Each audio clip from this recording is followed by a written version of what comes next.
going to begin. But I want to start. We take a little bit more time in the introduction instead of jumping right to it.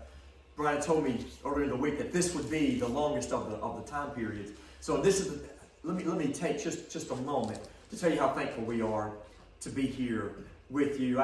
Brian told me last month when he first called, I know I'm a fill-in. I'm telling you, there's never been a happier fill-in the history of fill-ins.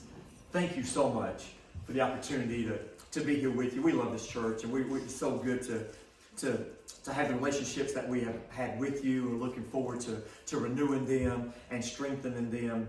When I went into preaching, Carl and I have been very, very blessed that we've got to visit several places, but we've talked about this before. I don't know that any of them impacted us like you did.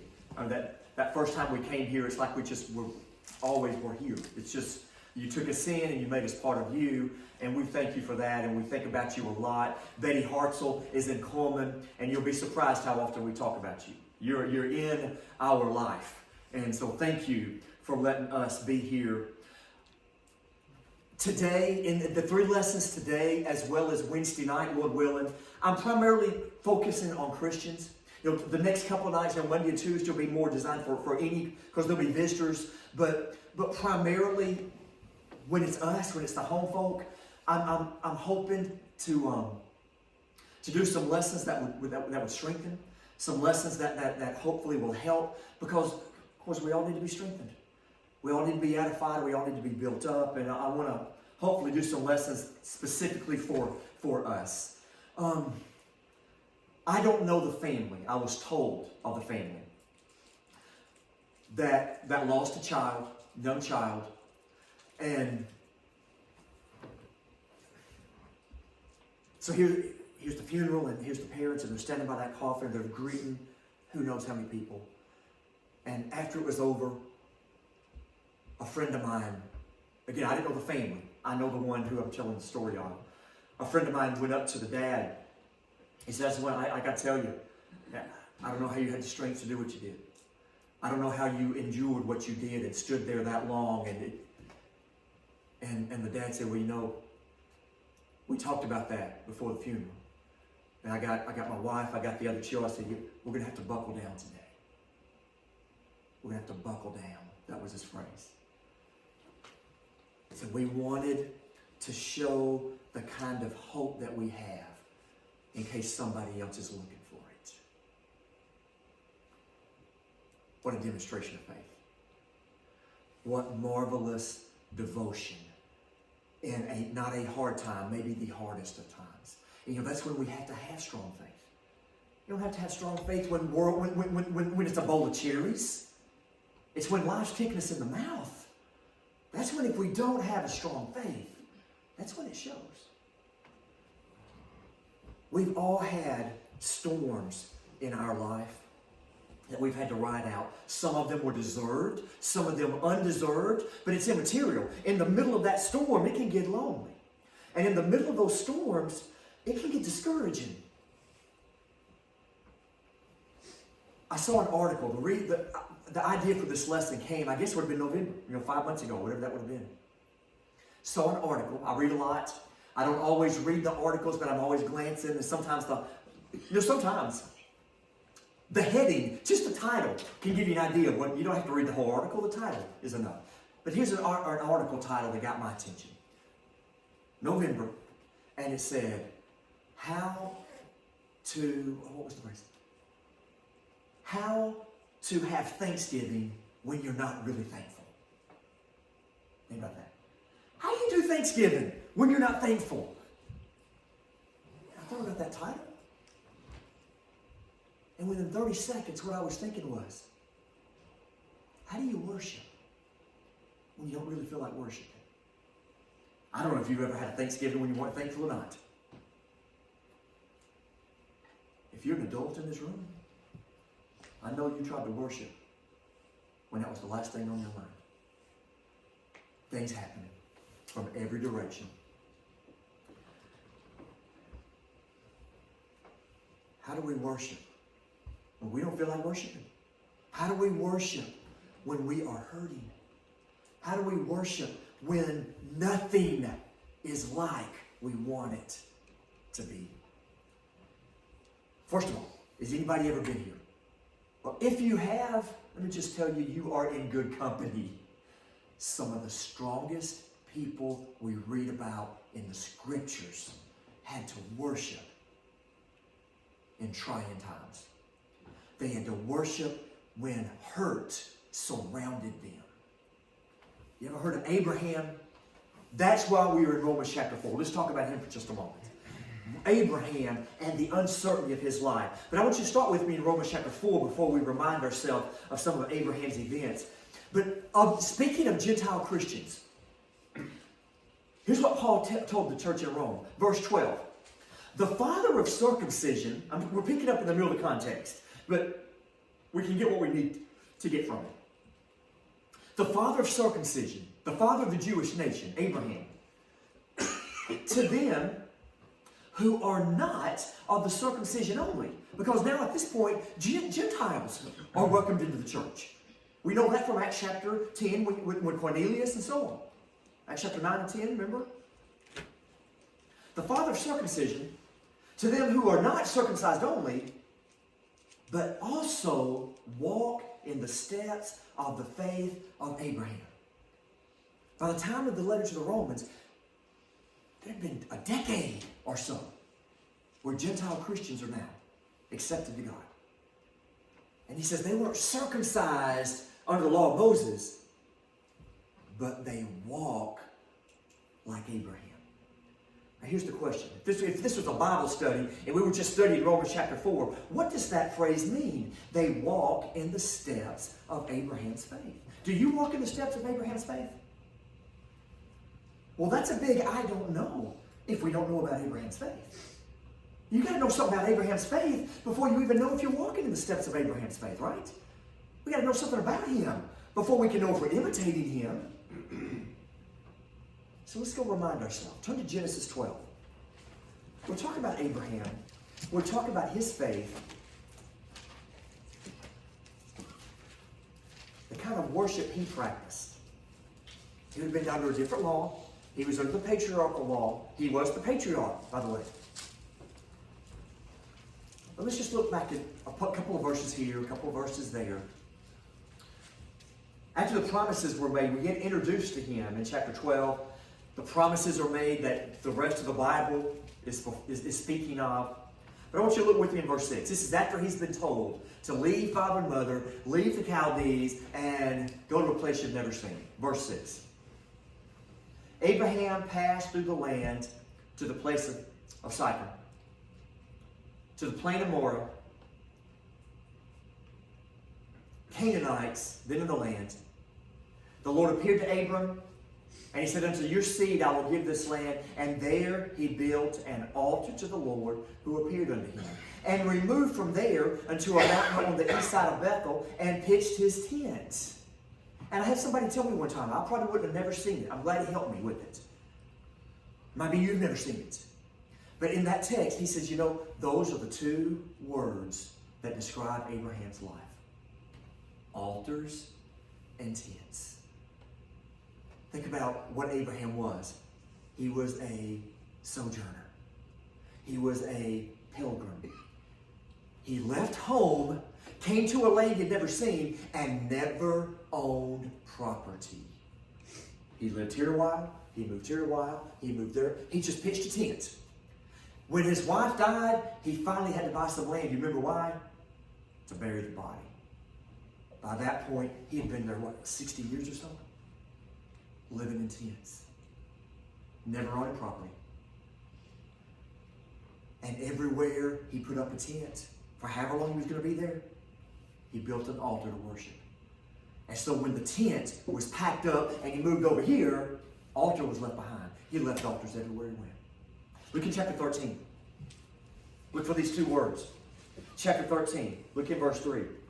He went on his journeys from the south to Bethel, to the place where his tent had been at the beginning. Verse 4. Unto the place the altar that had been made first. Look at verse 18. Abraham removed his tent, came and dwelt in the plain of Mamre, which is in Hebron, and built an altar to the Lord. And we just keep on going. Chapter 14, chapter 15. He's living in tents and he's building altars. He packs up the tent, he moves, he builds another altar. That's Abraham's life. What do they tell us? The word tent tells us he was a waiter. As we sing the song, I'm just passing through. We sing this song is not my home. He's basically knowing Canaan's not my home. I left my home. None of this is mine. We have a hard time with that. One of the first, we have young grandchildren. We've got a 1-year-old who knows what mine means. She knows these are my shoes, 1-year-old. She knows this is my doll, this is my sheep, this is my whatever. Mine. She's good at that. 1-year-old. You know what happens? You go from 1 to 51 and we still have that problem. We know that Timothy says we're not taking anything with us, but we live our life like we're taking it with us. And we live our life like it's ours. And here's how polluted it can be. Maybe you own your house. Maybe you had one of those parties where the note burning party. Remember when they were a popular thing? I got a suggestion for you. Stop paying your property taxes for about 2 years. And I'll bet the state of Mississippi is going to have a different answer about who owns your house. You can pay it off. It's still really not yours. You have to pay property taxes to remain there. Abraham knew it better than we know it. That's the tent part of his life. The altar part of his life was loyalty and devotion shown wherever he laid his head down. This world in my place. I may sleep a different place tonight than I sleep tomorrow, but wherever I'm sleeping, there is worship and sacrifice to be made. That's Abraham's life. Romans 4 said, we've got to walk in the steps of his faith. And here's where it gets dicey. Some tents are harder to build than others. Some altars are harder to build than others. Go from chapter 13 to chapter 22. You remember where you're going? Is this a memory chapter for you? Chapter 22 is where he was told to take his son as a sacrifice. I want to find out exactly how far you will walk in your faith, Abraham. It's a test. That's what verse 1 says. It came to pass after these things that the God tested him, proving him. And he was told to offer his son. Now that would have been shocking enough. That would have been mind-disturbing enough, right? Take your son, your only son, Isaac, whom you love.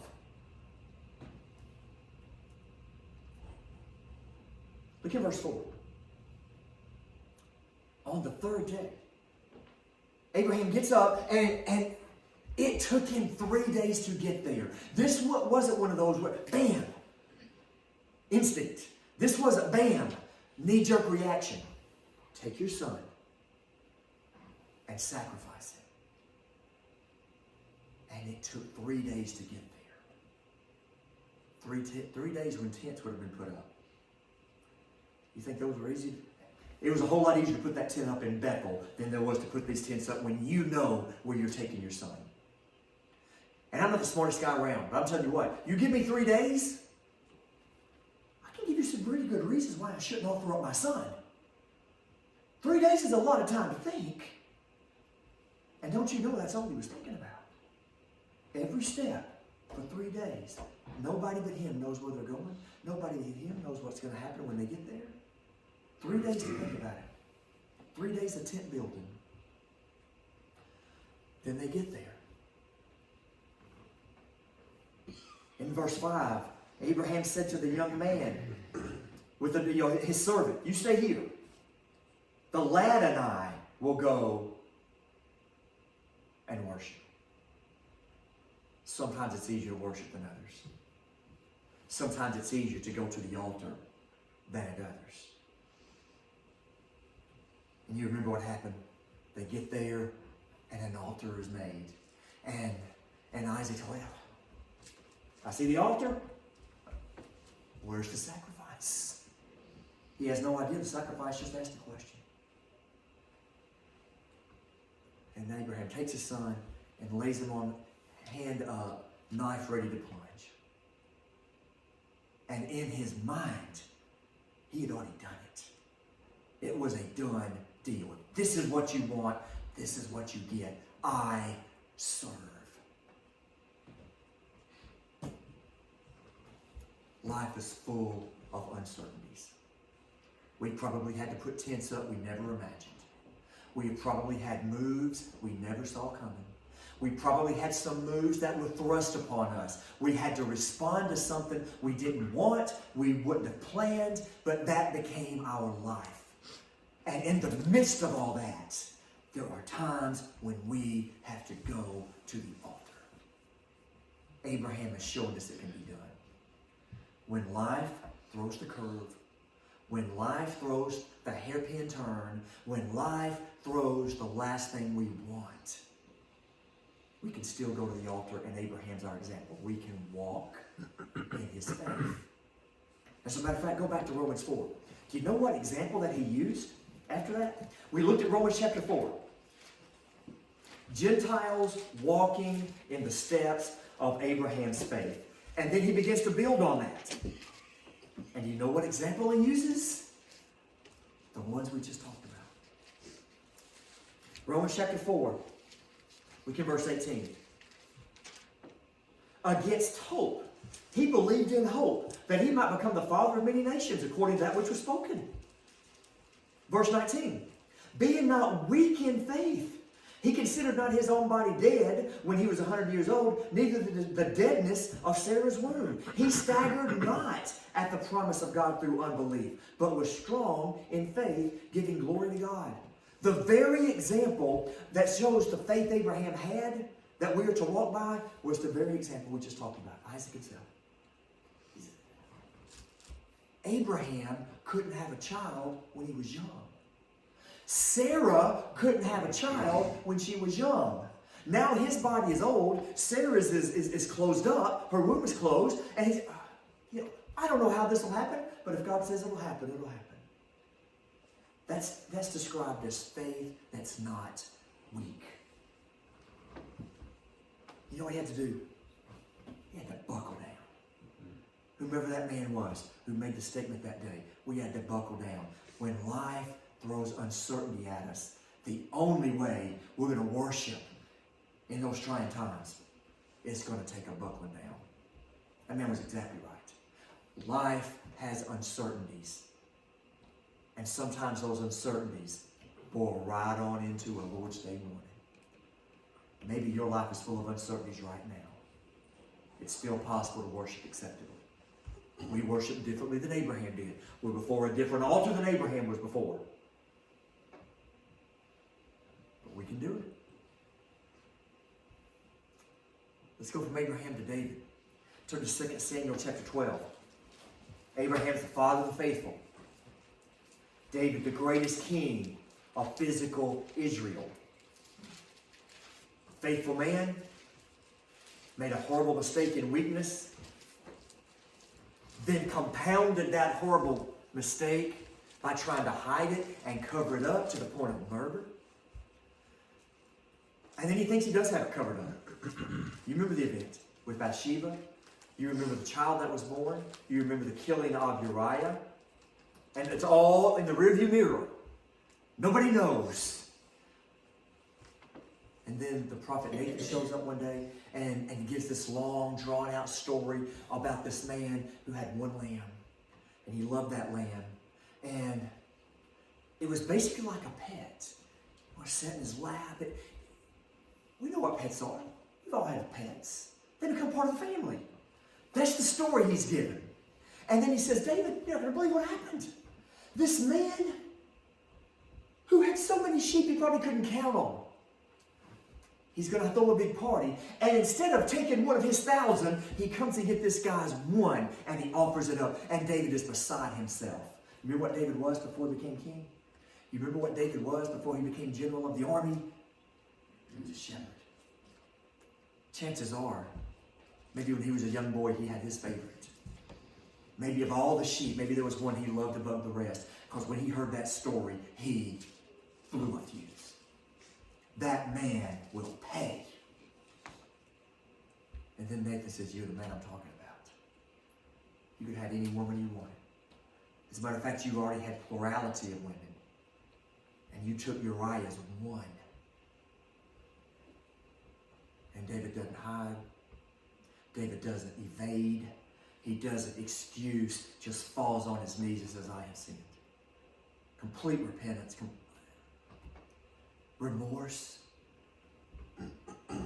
You know, the deal with remorse and repentance is it renews our fellowship with God, but it doesn't remove consequences, right? It doesn't remove the consequences of those in a fleshly sense. And in 2 Samuel 12, the baby's about to die now. And David is upset at that. Could you imagine not just a child dying, but a child dying? We have 5 grandchildren. I can't even conceive a child, one of them dying because of something I did. A mistake I made, and their life is on the line because of it. How would that get to the gut? Because that's what's going on here. David knowing it's his fault. And what David does is he just pleads for mercy. He pleads for grace. He's begging for the child's life. Verse 19. When David saw that his servants whispered, David perceived that the child was dead. All those days he has not eaten, he has not slept. It's just been one big prayer fest. And now he finds out the child has died. So let me ask you the question. What do you do now? What do we do now? If this is us next week. Verse 20. Here's how David handled it. David rose from the ground, washed himself, refreshed himself, anointed himself, changed his clothes, came to the house of the Lord, and worshipped. Very same word that Abraham used in chapter 22. You stay here, me and my son will go worship. Well, that was uncertain. That's not the way Abraham planned his life, but he did it. Now here's David. Not just an uncertainty, death. Death of one he did not want to die. And what he did was he got up and he worshiped. He'd been praying for grace, but he's not bitter at the answer. He never made any demands. You know, and in some storms, that's all we got. We're not in a position to bargain with God. We just beg. Have you ever had a prayer like that? Just pleading, begging for mercy. Sometimes the mercy is extended. Sometimes it's not what we pled for. That's where David is right now. It's not what he pled for. He took the no and he got up. Now, sometimes it can take as much, if not more, to move on from the storms of life as it does to go through the storm of life. When we lived in the Pensacola area, there was a Category 4 that came through our town in September of a year. In July of the next year, Category 3 came in. We had a Category 4 and a Category 3 hurricane within 6 or 8 months. And it tore our town apart. It tore our house. It tore our neighborhood. It ripped it. The storm lasted a night. Both of them came in the middle of the night. The storm lasted one night. It was 8, 9, 10 months before things got back to normal. It was months before the city got back to kind of functioning as it did before. Think about your life. A storm hits, and you go through the storm, but it's a long time to recover. You know, things don't get back to normal for it. That's what we're talking about. You know, a disease happens. A surgery happens. A change of life happens in whatever form. Well, that doesn't happen. That's not a 1-second deal. That's not a one-day issue. It changes everything going forward. And we have to endure that storm, and the storm just keeps on going, seemingly. What we see of David is the response of a man who was devoted to God. What we see in David is a response that only comes to those who have a deep commitment and a deep faith in who God is. It's a response that only comes to those who recognize the comfort in Scripture. It only comes to those who will lift their eyes up, away from the uncertainty of life, away from the death and the loss that this life is filled with. And what you've got is David saying, I got to buckle down. He has not coming back to me, but I can go to him. I will keep serving you because I want to be with you. I will serve you because I can be reunited with my child there. I'll look to the hills. Uncertainties of life happen, and me and you have to worship. Death and loss happen because we live in a world of death and loss, because Satan is doing what Satan does. And we have to worship through that. David shows us that it's possible. Let me give you one more. Turn to Acts 16. What about the apostles? Specifically here, we're talking about Paul, his travel mate Silas, but the other apostles went through with them as well. Acts chapter 16. Very familiar text, but maybe we don't let it resonate as much as we should. This is the second journey, as we call the missionary journeys. This is after what we call that Macedonian call.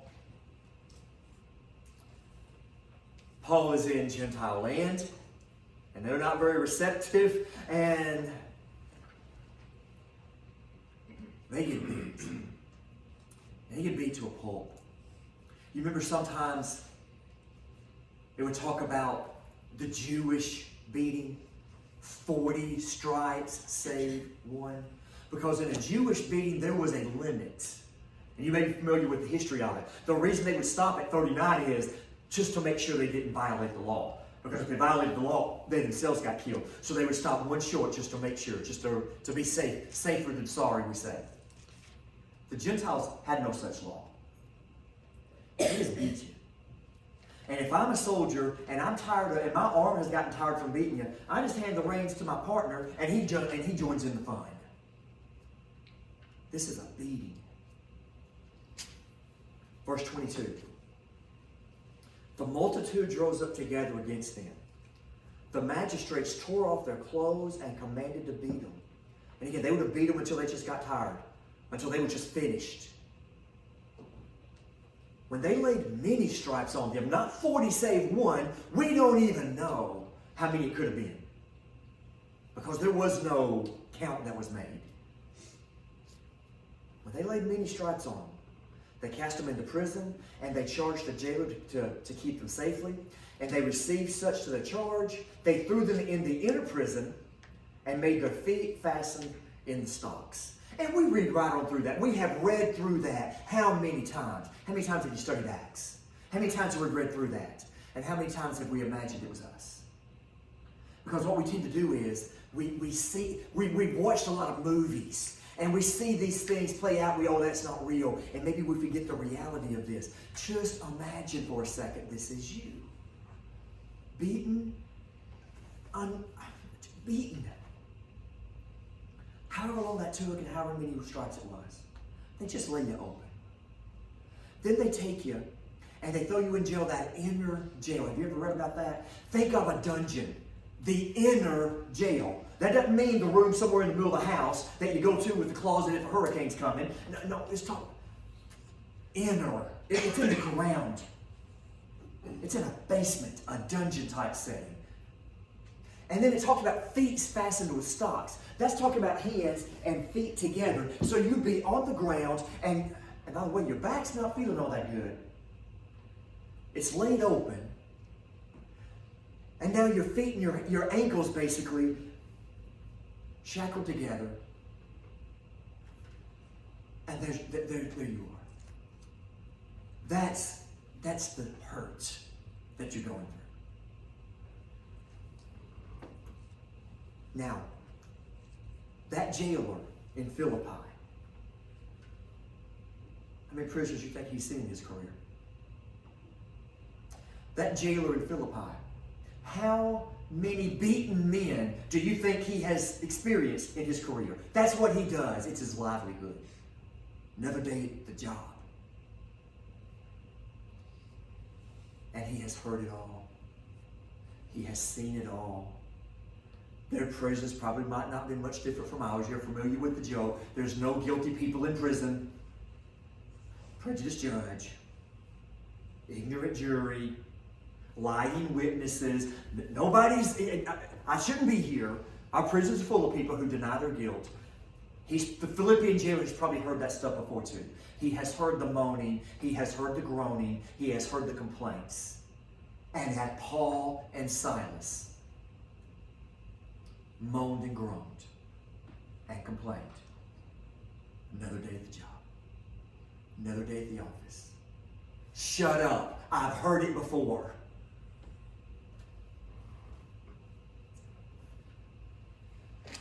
Verse 25. At midnight, Paul and Silas prayed, and they sang praises to God, and the prisoners heard them. In Genesis 22, it used the word worship. In 2 Samuel 12, it literally used the word worship. It's not using the word worship here.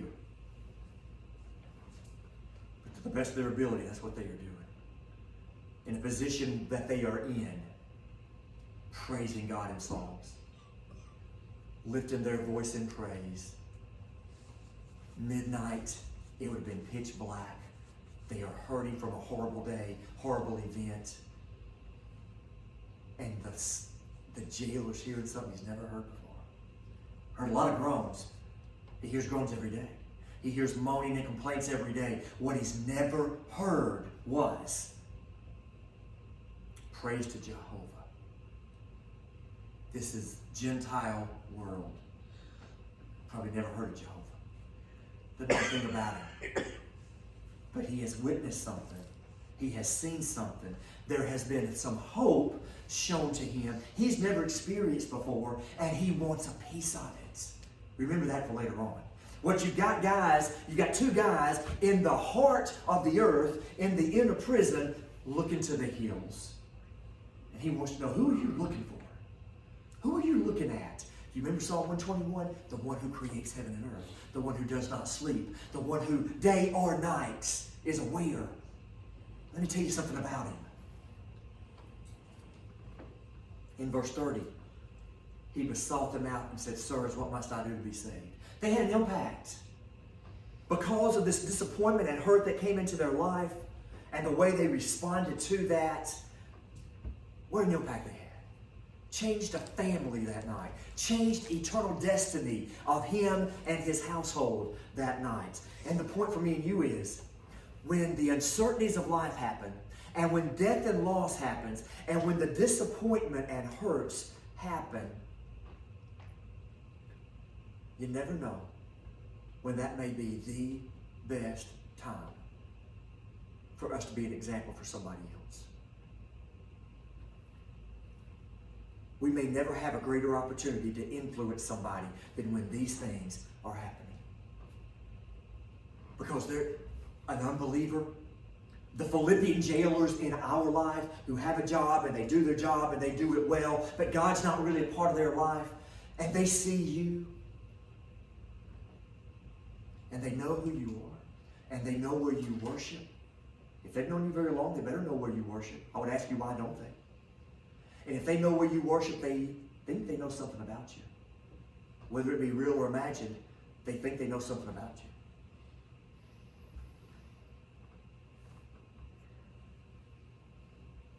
And if your life is nice, you got a nice job, you got a nice house, you got a nice family, you got a nice bank account, you know what they're going to say? Well, of course. Of course they're going to praise God. Look. When they see you stay strong through the pain, when they see you stay strong through the disappointment, when they see you stay strong when life is not sweet, that might be the time they perk up. You might not even see it. They might be looking out of the side of the eyes. They may be paying attention when you don't even know they're paying attention. But that might be the better opportunity. Is when the uncertainties of life happen and the death happens and the loss happens and the hurt happens. That's when we might have a chance to shine. It certainly happened in a prison in Philippi do we think God has lost his power? It can happen in a prison in Philippi. It can't happen at a plant in Corinth. It can happen in Europe. It can't happen in North America. It can happen in Philippi. It can't happen in the United States. People will notice when you stay faithful through trying times. And it may be the thing that gets them thinking about their own soul. So I'll repeat again. When these things happen, that's when it's time to buckle down. Now let's play a game for me and you. Think about your spiritual influences. The ones who've had the biggest impact on your life. Whoever they are. Wherever you met them.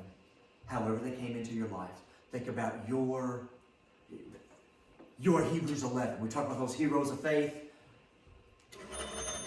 Your personal heroes of faith. You got them in your head? You got them there? Your top 5, your what? I don't know their names. Here's what I can tell you about them. They went through some uncertainties in their life. Wasn't all perfect in their life. And that's why you love them. That's why they're your example. That's why when God put them in our lives so that when the uncertainties happen to us, we have an influence. We have an example to follow. You know those people you got in your head, you got them in your mind?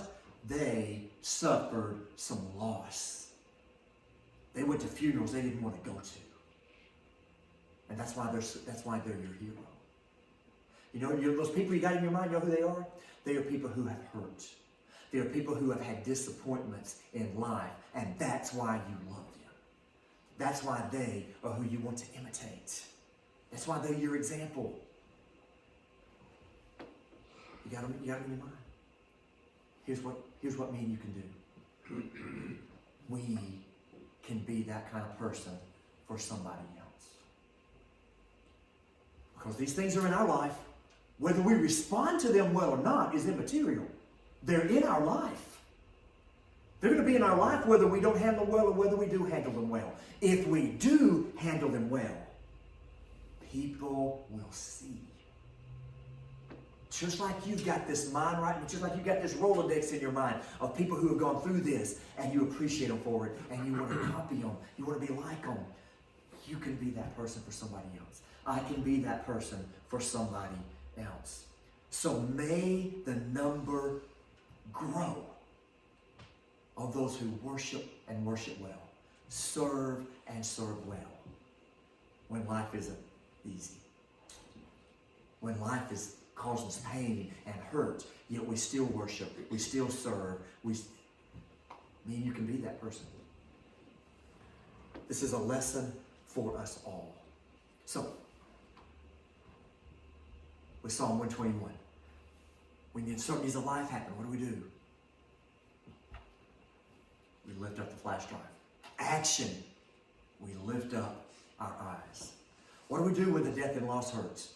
What do we do when down here in our sphere is pain and loss and discouragement and disappointment and hurt? We lift up the folder. We do something. We lift up the eyes. What do we do when disappointment? What do we do when life is the exact opposite of what we would like it to be? Lift up the eyes. That's where the creator of heaven and earth is. The one who never sleeps. The one night and day. The one who forever is available to us. Bow with me before we have the end of this period. God and Father, what a wonderful God you are. We praise you for everything you are to us. We praise you for everything you have made available to us. We're so thankful, Father, that your Son suffered and died so that we could have life. Help us, Father, to follow his example. Help us to be faithful to our own death. Help us to endure whatever is our lot so that we can be just as faithful to you as he was, and that we, at our death, can go to the very place he is. That we can be in your paradise, that we can be in your realm, that we can be in your presence. And then in final judgment, Father, are right there at your throne for all time. Help us to lift our eyes and see that. Help us to endure whatever the physical things, the momentary things, the seasonal things. Help us to see them through the eyes of eternity and remembering what waits for us. We ask in your Son Jesus' name.